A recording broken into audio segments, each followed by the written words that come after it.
السلام عليكم البنات، كي دايرين؟ لاباس عليكم؟ اموركم هانيه؟ نتمنى هذا الفيديو يلقاكم في احسن الاحوال ان شاء الله يا ربي.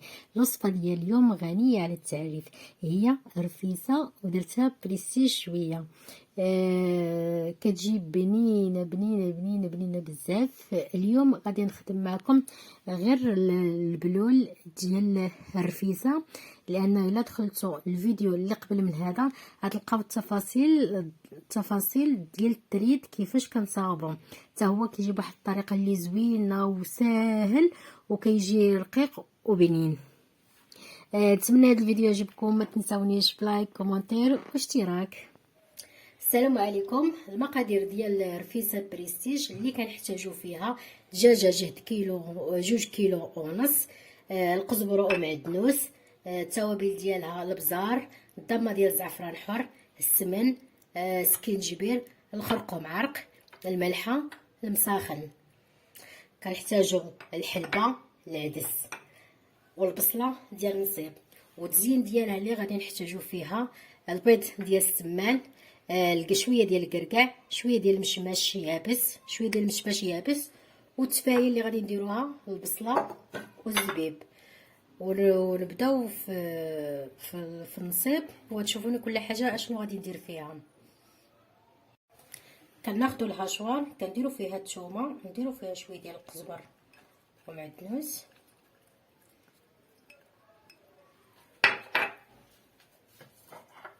كناخذوا شويه ديال البصله اللي غادي نتبلو بها الدجاجه.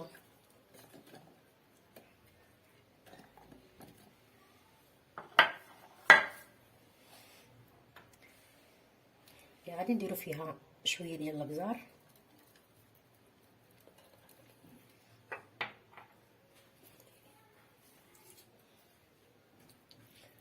الضامه ديال الزعفران الحر،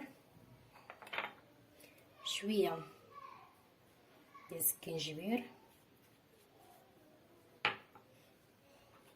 شويه ديال الخرقوم عرق، شويه ديال السمن. سمحوا لي انا كنخدم بيدي. شويه ديال المساخن، وخلاص شويه ديال الملح. نطحنوا هادشي ونرجعوا لكم. غادي نتبلو الدجاجه ديالنا مزيان بالعطريه، غنحاولوا ما امكن اننا ندخلوا ليها للداخل مزيان ونعمروها ونديروا ليها في الجناب، في الخياطات. نحاول نتقوا بالسدر ونعمروا بالإقامه حتى تعمر مزيان. من بعد كنشدو كوكوط، كنفرشوها بالبصيله. من بعد غادي نحطو فيها الدجاج، نحطو فيها الدجاج.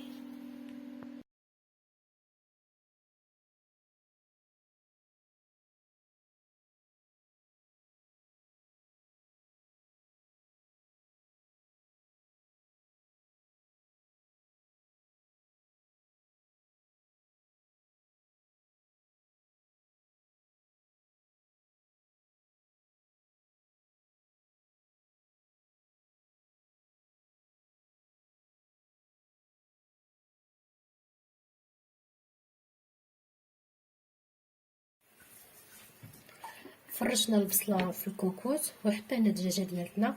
غنقليوها غير شويه، غنقليها بلا زيت بلا والو، الزيت حتى يدخل الدجاج طياب عاد كندير ليه الزيت باش الإقامه كتدخل مزيان في الدجاج باش كيجي بنين. وهنا درنا البيض ديال السمان والدجاج هذاك العدس غادي يطيب، الدجاج راه كيطيب. غنصاوبوا الحلبه ديالنا وغادي نرجعوا باش نصاوبوا التفايه. وهنايا بدينا كنوجدوا التفايه اللي حطينا فيها البصله، شويه ديال البزار، شويه ديال السمن، شويه ديال الملحه، شويه ديال الخرقوم عرق، شويه ديال السكينجبير وشويه ديال السكينجبير. وعاد سميتو غادي نديروها طيب على عافيه مهيله حتى تتنزل. وكنزيدوها شويه ديال كنزيدوها الزبيب. ومن بعد حتى تبغي تشرب عاد كنزيدوها القريفه والعسل ولا القرفه والسنيده على حسب كل واحد اشنو عنده. ملي تطيب نرجع لكم.